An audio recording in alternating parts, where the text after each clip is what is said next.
afternoon, everybody. Good afternoon. Good to see all of you here again today. On Friday morning, President Trump will travel across the country to Anchorage, Alaska, for a bilateral meeting with Russian President Vladimir Putin. The brutal war between Russia and Ukraine broke out under Joe Biden's incompetent leadership, but President Trump is determined to try and end this war and stop the killing. As the president has said over and over again, his strong preference will always be for peace and partnership, whenever those outcomes can possibly be achieved. There is no leader in the world right now who has been more committed to preventing wars or ending them than President Donald Trump. Just look at what took place here at the White House last Friday, when President Trump hosted the Azerbaijani president and Armenian prime minister and got the two leaders to sign a historic joint declaration for peace, ending a decades-long conflict that disrupted the region and claimed countless lives. In other news, we continue to see positive economic reports across the board. Today's CPI report revealed that inflation beat market expectations once again, and inflation remains stable. Overall, inflation has run at a 1.9 average annual pace in President Trump's first 6 months in office. Prices for everyday goods continue to decline. Energy prices fell in July, including gasoline, which is down nearly 10% over last year, and propane, which is down 2.5% over last year as well. Egg prices fell once again in July and are down 20% since President Trump took office. Shelter inflation, the largest contributor to overall inflation, is at its lowest level since October of 2021. Wage growth for American workers is beating inflation once again. As inflation declines, this administration continues to be wholeheartedly committed to putting more money back into the American people's pockets. American real wages are up 1.3% over last year and have increased each month since President Trump took office. And small business optimism, according to this morning's report, has also reached a 5-month high. Ignore the panicans and trust in President Trump. That is our motto here at the White House. The America First economic agenda is working. On another matter, yesterday, President Trump took bold action to finally restore law and order right here in our nation's capital. The president declared a crime emergency in the District of Columbia, federalized the D.C. Police Department, and mobilized the D.C. National Guard to end violent crime in our nation's capital. As part of the president's massive law enforcement surge, last night, approximately 850 officers and agents were surged across the city. They made a total of 23 arrests, including multiple other contacts. Last night, these arrests consisted of homicide, firearms offenses, possession with intent to distribute narcotics, fare evasion, lewd acts, stalking, possession of a high-capacity magazine, fleeing to elude in a vehicle, no permits, driving under the influence, reckless driving, and a bench warrant. A total of 6 illegal handguns were seized off of District of Columbia streets as part of last night's effort. This is only the beginning. Over the course of the next month, the Trump administration will relentlessly pursue and arrest every violent criminal in the district who breaks the law, undermines public safety, and endangers law-abiding Americans. President Trump will not be deterred by soft-on-crime Democrats and media activists who refuse to acknowledge this rampant violence on our streets. He is going to make our nation's capital the most beautiful and safe city on earth, just as he promised on the campaign trail. Staying on the topic of public safety, the Trump administration continues to shatter records on border security. According to brand new numbers released this morning from Customs and Border Patrol, illegal crossings have fallen to all-time lows once again. Here were the records set in July. Again, these numbers were released this morning. The lowest monthly nationwide encounters ever, down nearly 90% from the monthly average under the Biden administration. The lowest monthly Border Patrol apprehensions nationwide ever, smashing the previous record set the prior month in June. The lowest monthly Southwest border apprehensions ever. The lowest daily apprehension average ever, the lowest single-day apprehensions ever. And for the third straight month, there were 0 illegal aliens released into the country. Let me repeat that remarkable statistic. For the third month in a row, not a single illegal alien was released by the Trump administration into the United States of America. This is historic. Under President Trump, this border is the most secure it has ever been. When you fortify the border, when you restore deterrence, and when you empower Border Patrol agents and our brave men and women in uniform to actually do their jobs to enforce our laws, like this president has, this is the incredible result. And in the interior of our country, criminal illegal aliens continue to be arrested and removed. Here are some of the criminals arrested by ICE in just the last few days. ICE Buffalo arrested an illegal alien from Jamaica convicted of attempted murder. ICE Buffalo also arrested an illegal alien from Ecuador convicted of leaving the scene of an accident resulting in death. ICE Houston arrested an illegal alien from Mexico convicted of manslaughter. ICE Newark arrested an illegal alien from Mexico convicted of the sexual assault of a minor. ICE Dallas arrested an illegal alien from Mexico convicted of assault causing bodily injury. And already the Trump administration has arrested more than 300,000 illegal aliens in 2025. Again, more than 300,000 illegal alien criminals have been arrested in the interior of our country in the first 6 months of this administration. And despite many false reports in the media, nearly 70% of these arrests have been criminal aliens with criminal charges or prior convictions. This is success all around. This is removing the most dangerous public safety threats from America's communities and returning these individuals to their home countries. So there's been success all around. I'm sure you have a lot of questions today. I'm happy to get to them, so let's get started. And as always, we'll start with our new media seat, who is our podcast host today, Benny Johnson. Benny, why don't you kick us off, and thanks for being here. Thank you, Caroline. As a DC resident of 15 years, I lived on Capitol Hill. I witnessed so many muggings and so much theft. I lost track. I was carjacked. I have murders on my Ring camera and mass shootings. I witnessed a woman on my block get held up at gunpoint for $20, and my house was set ablaze in an arson with my infant child inside. And so to any reporter that says and lies that DC is a safe place to live and work, let me just say this. Thank you. Thank you for making the city safe, because no parent should have to go through what my family went through, having the fire department rip open their door to save their infant child. And so thank you for your work on securing this city. My question to you is this. Nancy Pelosi has attacked the president for deploying the National Guard to the city, saying that it is to cover for his incompetence. Hillary Clinton has also attacked the president for securing the city of Washington, D.C. I'd like to get your response to Nancy Pelosi and Hillary Clinton. Sure. Well, first of all, Benny, I'm so sorry that happened to you and your family. There have been, unfortunately, far too many victims of crime in this city, and I know the majority of residents in the District of Columbia agree with you. In fact, a new poll from the Washington Post I was reading this morning, this was released in May of 2024, so it's quite funny how many of you in the media agreed with what the president was saying yesterday, but now once the president says it, many of you are disagreeing with him. But this poll released by the Washington Post found that 65% of district residents think crime is an extremely serious or a very serious problem, and this was up from 56% last year. So the concern that you share with so many other residents in the District of Columbia is real, and that's why this president is taking action to address it. To get to the heart of your question, I think it's despicable that Democrats cannot agree that we need more law and order in a city that has been ravaged by violence, crime, murders, property theft. This should be a winning issue for all Americans. I don't understand. It's just anything President Trump does,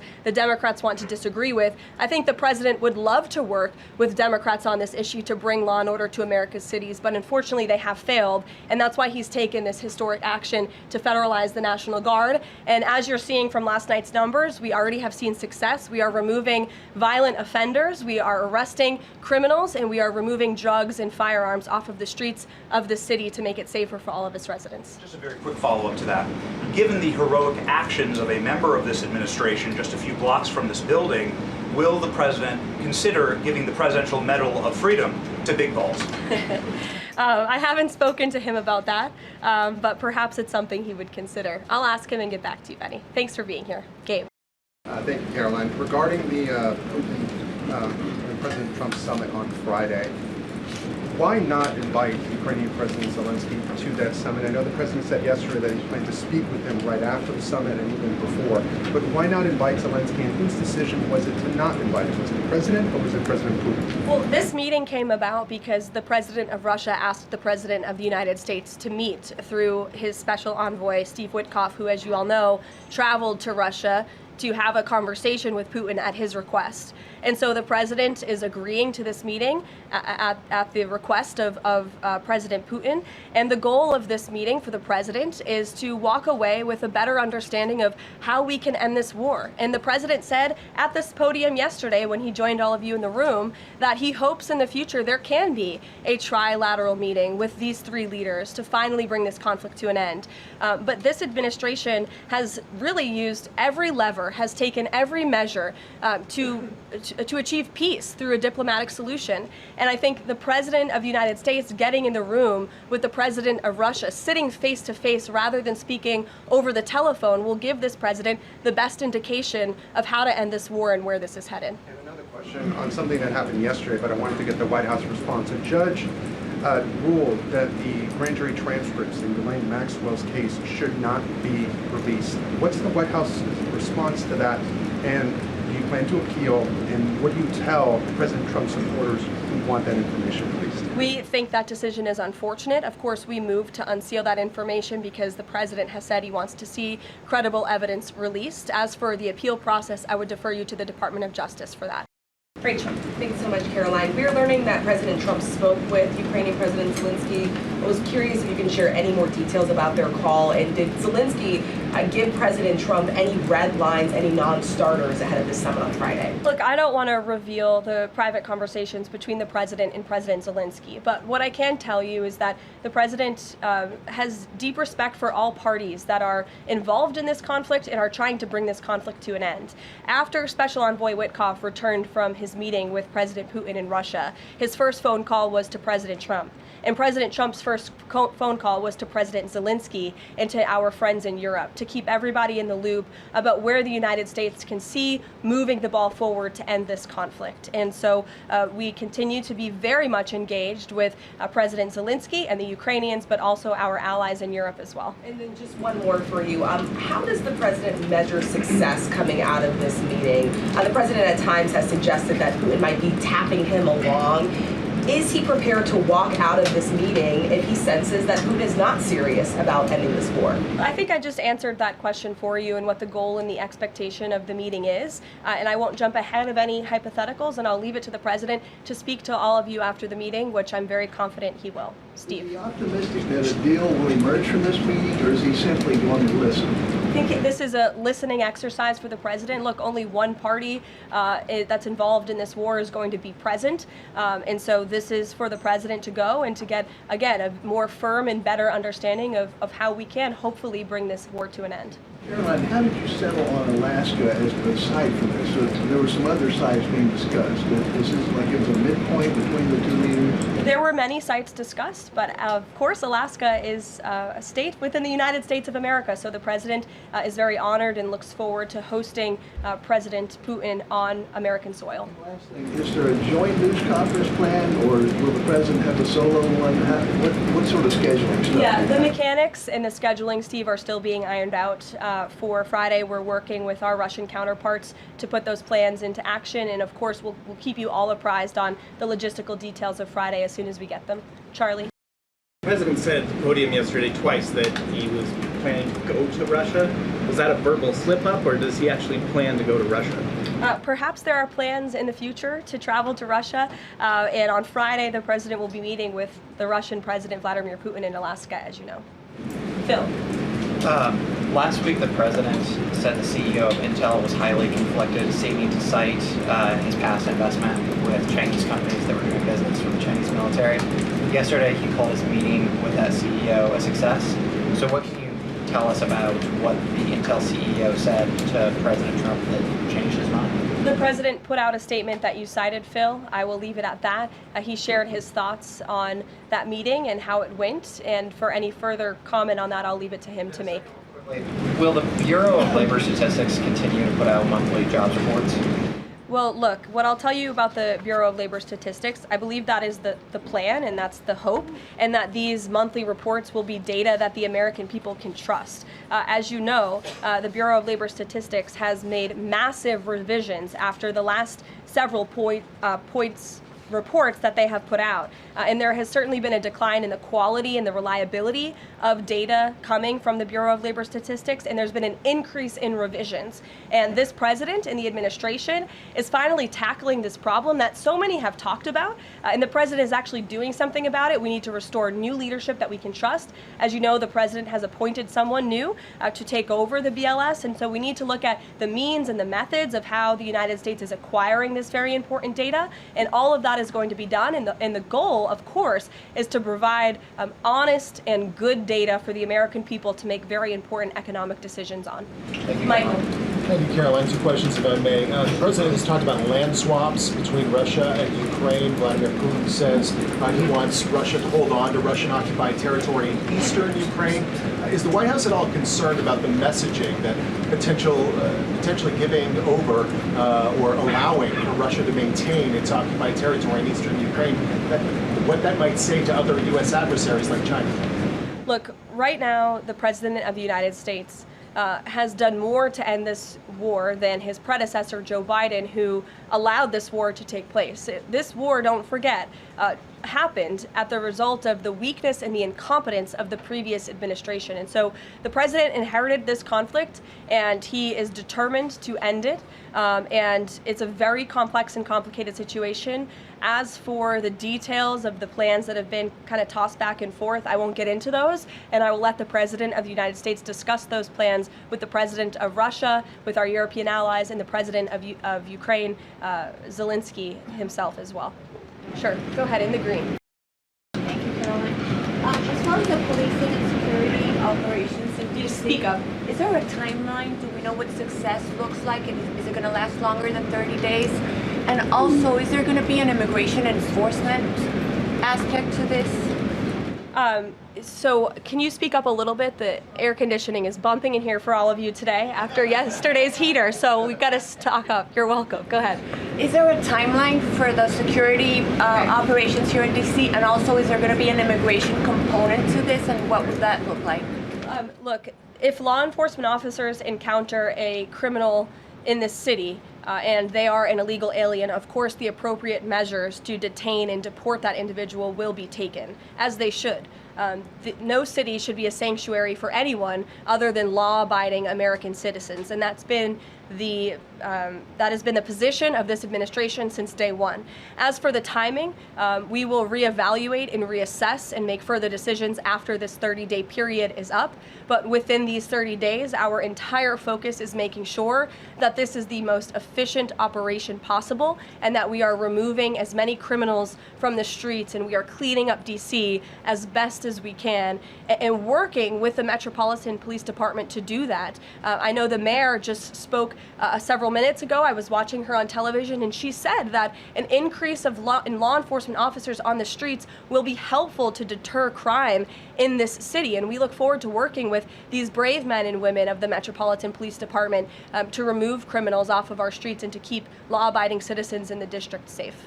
Josh. Thank you. The president weighed in on Jay Powell again today. You might have seen. He said that he's considering allowing a major lawsuit against Powell to proceed because of the, quote, horrible and grossly incompetent job he has done. Can you tell us about that? What lawsuit is he talking about? He's considering a lawsuit, and I won't speak on it any further. I will allow the president to do that himself. Is it fair to say the administration is considering suing the Fed chair over this renovation? That's what the president is saying. You had discussions with anyone about this, or is this just like how advanced is this right now? At this moment in time, the president is considering a lawsuit against the Fed, and I will leave it to him to comment further on it. Tamara, go ahead. We talked about, sorry, very quickly, yesterday we talked about the NVIDIA chips deal the president has struck, as well as AMD, the 15% stake that will go to the government. Do you have any detail on how that came about? The president said he asked for 20% from NVIDIA. Did he make the same 20% ask to AMD, and or is this something the administration is looking to do with other either chips or products going forward? Is this a model that wants to build on? Well, look, right now it stands with these two companies. Perhaps it could expand in the future to other companies. I think it's a creative idea and solution. The legality of it, the mechanics of it is still being ironed out by the Department of Commerce, and I would defer you to them for any further details on how it will actually be implemented. But again, this was another idea of the president and his brain trust on his trade team to try to, get good deals for the American people and the American taxpayer. The report that China is discouraging use of the H-20 to some companies. Since we're reporting that overnight there was private guidance sent to companies not banning the chip but urging them to steer away from it. I wonder if you have any response to that. I haven't read the report. I will, and we'll get you a comment on it. Tamara. Thank you. Last week, the meeting with Putin was sort of described potentially as an opportunity for a deal. Now it's a feeling out. Has there been a shift in expectations within the White House or an effort to temper expectations about what success looks like for this meeting? Well, I mean, look, I think both can be true, right? The president has always said he wants a peace deal. He wants to see this war come to an end. But this bilateral meeting is a bilateral meeting between one party in this two-party war, right? You need both countries to agree to a deal. The president is accepting this bilateral meeting with Putin on Friday, and I will let him speak further to it after it concludes about how he felt it went. And also, completely unrelated topic, regarding the president's efforts in Washington, D.C., do you have any specifics about how homeless people will be dealt with, where they would be moved to? What does this look like? I do, yes, and it's an important question, so thank you for raising it. The Metropolitan Police Department, with the support of the new federal agencies who have been surging on the streets of the District of Columbia, are going to enforce the laws that are already on the books here in Washington, D.C. For far too long, these laws have been completely ignored, and the homelessness problem has ravaged the city. So D.C. Code 22-1307 and D.C. Municipal Regulation 24-100 give the Metropolitan Police Department the authority to take action when it comes to homeless encampments. So homeless individuals will be given the option to leave their encampment, to be taken to a homeless shelter, to be offered addiction or mental health services, and if they refuse, they will be susceptible to fines or to jail time. Again, these are pre-existing laws that are already on the books. They have not been enforced, which is part of the reason for this federalizing of the National Guard to bring in this assistance for law enforcement. While we are targeting criminals and trying to remove criminals off of the streets, we also want to make DC safe and beautiful, and that involves removing mentally disturbed individuals and homeless encampments as well. So we will be using these regulations and code that already exists to clean up our streets, and we've already had great success. Not many of you picked up on this, but the United States Park Police has actually done remarkable work in terms of removing homeless encampments from the city. Since the president signed this executive order in March, 70 homeless encampments have been removed by the U.S. Park Police. There are only 2 homeless encampments remaining in D.C. federal parks under the National Park Service's jurisdiction, and the removal of those 2 remaining camps is scheduled for this week. So the U.S. Park Police will be leading this effort alongside MPD. Just very quickly, he had talked in one of his social media posts about moving them very far outside of the city. Is that off? No, it's not off. We're exploring how we could do that. But again, homeless shelters, offered addiction and mental health services, or jail if they refuse are the options on the table right now. And we'll continue to explore that option. Sure. Thank you so much, Caroline. President Zelensky said moments ago that he thinks Russia is preparing for a new offensive on at least 3 different areas of the front line. Is this something that you could confirm based on U.S. intelligence? And if the president sees that Putin is indeed planning major new offensive or moving troops, would he call off the meeting on Friday? I'm not in a position to confirm or deny or comment on that intel at this time. Monica. Thanks, Caroline. My question involves Russiagate. A whistleblower alleges that then Congressman Adam Schiff approved leaking classified information to smear President Trump's image during the Russiagate scandal. Does the president plan to investigate Adam Schiff, and what would accountability look like if more information confirms this report? The president has already said he wants to see Adam Schiff held accountable for the countless lies he told the American people in relation to the Russiagate scandal. I brought Tulsi Gabbard out to this podium to talk to you about all of that, and this administration is taking accountability very seriously. As for this new FBI whistleblower report, I understand Kash Patel last night declassified a 302 FBI document showing that a whistleblower who is a Democrat, a career intelligence officer who worked for Democrats on the House Intel Committee for more than a decade, repeatedly warned the FBI in 2017 that then Rep. Adam Schiff had approved leaking classified information to smear then President Donald Trump over the Russiagate scandal. This is obviously a bombshell whistleblower report. Hopefully more people in this room will cover it as such. And I have a quote from the FBI director for all of you. He has said this: "For years, certain officials used their positions to selectively leak classified information to shape political narratives. It was all done with one purpose: to weaponize intelligence and law enforcement for political gain. Those abuses eroded public trust in our institutions. The FBI will now lead the charge with our partners at DOJ, and Congress will have the chance to uncover how political power may have been weaponized and to restore accountability." That's what the administration is focused on, and hopefully we'll see some more media reports on this whistleblower allegation. If this were reversed, if this were allegations against the president or any of these cabinet officials, I'm sure everyone in this room would cover it as such. Elizabeth, go ahead. Thanks, Caroline. After yesterday's action to federalize the D.C. police, is the president still interested in working with Congress to end the Home Rule Act, something he's talked about in the past? Senator Mike Lee has a bill on it. Is that something he's still interested in?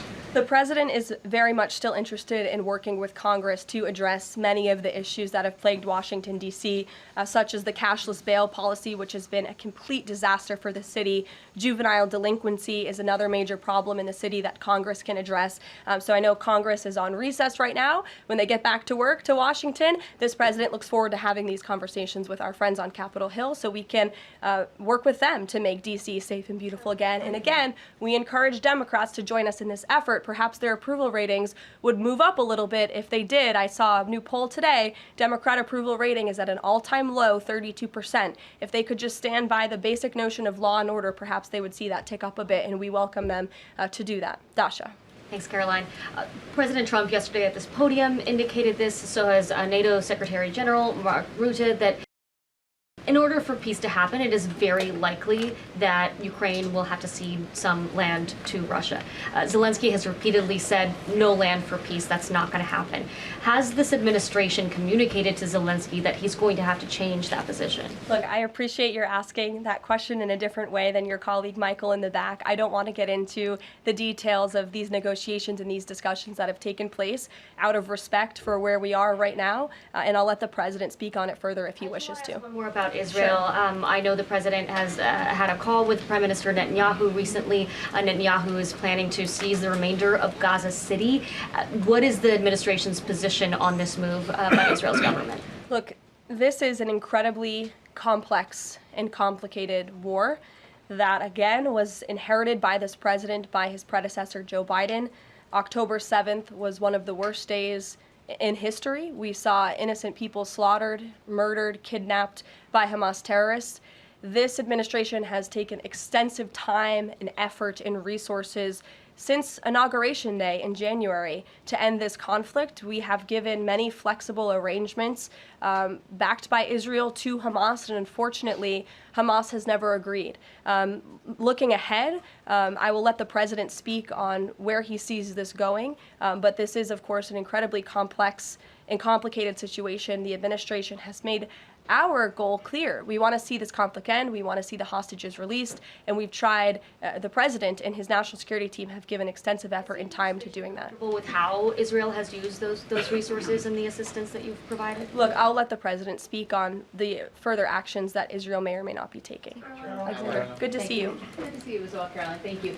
The Kremlin is expressing interest that Friday's meeting will move beyond just terms to end the war into improving bilateral relations. There's talk over how how they're interested in potentially restoring direct flights between Russia and the United States.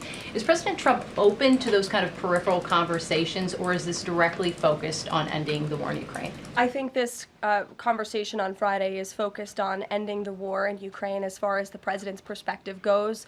Those conversations, I think the president is interested in having, but his main priority right now is ending this war and to stop the killing that has gone on for far too long. You're welcome. In the back, go ahead. Yeah, two questions on the economy. So first, we've had small businesses tell us that it's not foreign exporters who are eating the tariffs, it's them. And they've held off on raising prices, but soon they're going to have to raise prices. What is the White House's message to them? The White House's message to our small business owners across the country is you have never had a better ally or friend or supporter in this White House than President Donald Trump, who is a businessman himself, who understands your concerns and who wants to restore wealth back to our country through the powerful use of tariffs. And that's what he's focused on doing, while simultaneously driving down costs. You have to remember, we are 6 months into this administration, and we had a president who had no business experience, had no idea what he was doing, and who funneled billions of wasteful spending dollars into our economy, which created the worst inflation crisis in a generation. Now this president is focused on tackling inflation, deregulating, cutting costs, cutting red tape to make it easier for small business owners to thrive. And again, the economic indicators show that we are moving in the right direction. In January, when this president showed up to the White House, the 6-month annualized core inflation rate was 3.7%. Today, 6 months later, the 6-month annualized core inflation rate is 2.4%. So we are trending in the right direction. Moving forward, since President Trump took office, for another 6 months, inflation will be tracking at 1.9%. At this trajectory, you look at grocery prices, they fell, energy prices fell, fuel oil fell, ship fares fell, propane fell, butter, margarine, eggs, non-prescription drugs. You go through the list of items that are falling. And then I would also point to that report this morning showing that small business optimism has reached a 5-month high. So look, we inherited an economic mess from the previous administration, but this administration is focused on fixing it every day, and part of that is signing the largest tax cuts into law to put more money back into the pockets of these small business owners. Just on the BLS, they collect the inflation data, obviously. If the jobs data is not reliable, should Americans trust the inflation data? Well, look, the jobs data has had massive revisions. We want to ensure that all of the data, the inflation data, the jobs data, any data point that is coming out of the BLS is trustworthy and is accurate, which is why the president has restored new leadership at the BLS. Sure, go ahead. Yeah. Okay. All right. Thank you. So Gavin Newsom has said that California is going to sue in response to the government's demand for $1 billion from UCLA over the DOJ's anti-Semitism findings. Newsom has called this extortion and ransom, so I'm wondering what the White House's response is to Newsom on UCLA. Bring it on, Gavin. This administration is well within its legal right to do this, and we want to ensure that our colleges and our universities are respecting the First Amendment rights and the religious liberties of students on their campuses, and UCLA has failed to do that. And I have a whole list of examples that I will forward to Gavin Newsom's press office if he hasn't seen them himself. Brett. Thanks, Caroline. What was the reason that President Trump chose to move on from Billy Long as IRS commissioner? Look, I think the president wants to see Billy Long as the ambassador to Iceland. As you know, that is where he will be headed. And the president loves Billy Long, and he thinks that he can serve the administration well in this position. For now, Secretary Scott Besson will be the acting IRS commissioner. Timeline for announcing a new pick? Go ahead. Thank you. Oh, Ed, go ahead, but then in the back. Yes. Go in the back first. Okay, sure. Thanks, Caroline. One foreign policy and then one domestic question, if I may. There are roughly 30,000 children from Ukraine who have reportedly been abducted and are kind of dispersed around Russia. They've been showing up on these websites for adoption. Is their return a red line for the president in any deal ending the war? The administration is aware of these reports. I don't want to set red lines for the president on his behalf from this podium. However, the president did encourage Ukraine and Russia to speak directly to one another in terms of these humanitarian issues, and we have seen progress. You have seen prisoners of war swapped between these two countries as a result of these direct talks, as well as children, and that remains a concern, but it's one that Russia and Ukraine need to iron out together, which is why this president has encouraged them to speak. Okay, and then if I can, sure. The DC action real quick. The president said yesterday that this is a model federalizing the National Guard that could be used to combat really high rates of crime in other cities like Chicago, LA, Baltimore. What sort of authority would he have to deploy forces like that, absent the Home Rule Act? Look, the president is speaking about what he'd like to see take place in other cities around the country. Right now, this administration is focused on making D.C. safe and beautiful again. When the time comes, we'll talk about that. But I will note that the president wants to see all of our nation's cities be safe. But I think starting with our nation's capital is a great place to begin, and it should serve as a model for the rest of the country. Ed. Just to bind up a few of the D.C. things, because a lot of them have been asked, but in talking with Congress about potential changes to home rule and whatever else, would he also push the House to finally pass D.C.'s budget so that it has access to all that money that it does need for policing, for schools, and for other services here in the city? Yes, and as you know, he has done that. He put out a statement calling on the House to take up the Senate's legislation, and he stands by that position. Let me take you back to something from last month. You guys announced the president was diagnosed with chronic venous insufficiency after his legs were seen swelling. How's he being treated for that? And while you were upfront about those health issues, curious if the White House would be willing to let us speak with his physician directly about those health issues. I know there were a lot of concerns about the last White House not making the physician available. Would the physician be available in this case? I don't want to make that commitment on behalf of the physician, but it's certainly something we can look into and explore out of the effort of transparency, because unlike the previous White House, there is nothing to hide. You guys see this president working around the clock, literally 24/7, all of the time, and I will be happy to look into that request. Can we at least get an update on how he's being treated for the swelling legs and for the hands and the other issues? Look, you see the president every day. He's moving, he's working, he's continuing. There have been no adjustments made to his lifestyle. Thanks, Karoline. I have two questions, one on D.C., but on the Putin meeting on Friday, does the president plan to meet with Putin one-on-one? Yes, that's part of the plan. And as for the other mechanics and logistics, I will let our team speak to that when they're ironed out. And on what's happening in D.C. with the federal takeover, what we've heard from the mayor and the police chief is that their understanding is there has been no change in the leadership structure. In the White House's view, who is in charge of the MPD right now?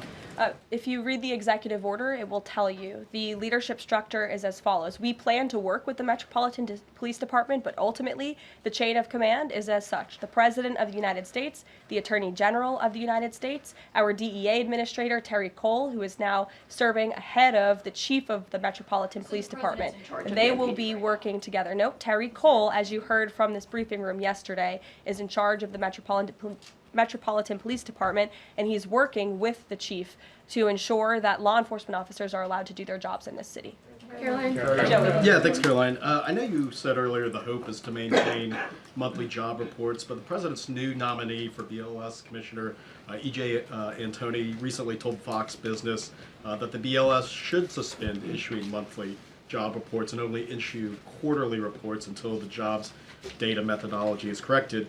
So does the president disagree with that assessment that his nominee is said there, or suspending these monthly job reports a real option? I think he floated the idea of possibly suspending until they can get the data and the methodology in order. And this president wants to ensure that the BLS, again, is putting out accurate and honest data that the American people can trust. Since you brought up the new commissioner, he holds a master's and doctor's degree in economics from Northern Illinois University. He's the chief economist in the Heritage Foundation's Center for the Federal Budget. And in addition to his work at Heritage, he has multiple other roles. He's been widely renowned for his work on economic issues. He's been called before Congress to testify as an economic expert. So he's a qualified individual, and the president trusts him to lead this important department. Take a couple more questions. Sure, go ahead. Given that the administration now has jurisdiction over MPD, can we expect, does that mean like personnel changes, hiring, firing? Can we expect leadership changes internally in the Metropolitan Police Department? I just walked through what the leadership structure looks like right now. Within the uniformed police department, right? I mean, does that mean that the Attorney General, others kind of have the ability to make those personnel decisions? I would imagine it means they have the ability. As for any changes, I'm not tracking any. Again, we look forward to working alongside the Metropolitan Police Department, and we did that last night successfully, and we hope we can do that for the next 29 nights. Go ahead. Karoline, yes. So in light of reports that ICE agents detained a 15-year-old student with disabilities outside an LA high school, even leaving bullets on the sidewalk, how does the Trump administration plan to ensure parents that their children can return to school without fear of being wrongfully detained or endangered by federal agents? Where'd you see that report? Okay, well, I'll have to look into the veracity of that report. I read the LA Times almost every single day, and they are notorious for misleading the public. I'm sure there's more to that story than the way that you just characterized it. This administration wants to ensure that all school children across the country in every city, from Los Angeles to DC, can go to school safely. And that's part of this administration's effort to federalize the National Guard in Washington, to ensure that ICE is removing child predators. I just read you a list of a handful, just a handful, of the hundreds of thousands of child predators that this administration is removing off of the streets of Los Angeles and every other community across this country, because we want to ensure this is a country where American school children can be safe, where they can prosper, and where they are not threatened by violent criminals, whether they are illegal or whether they are American citizen homegrown criminals, as this president calls them. So I will gladly go check on that report, and I'll get you the facts. Thank you. Karoline. Thank you. Thank you. Caroline.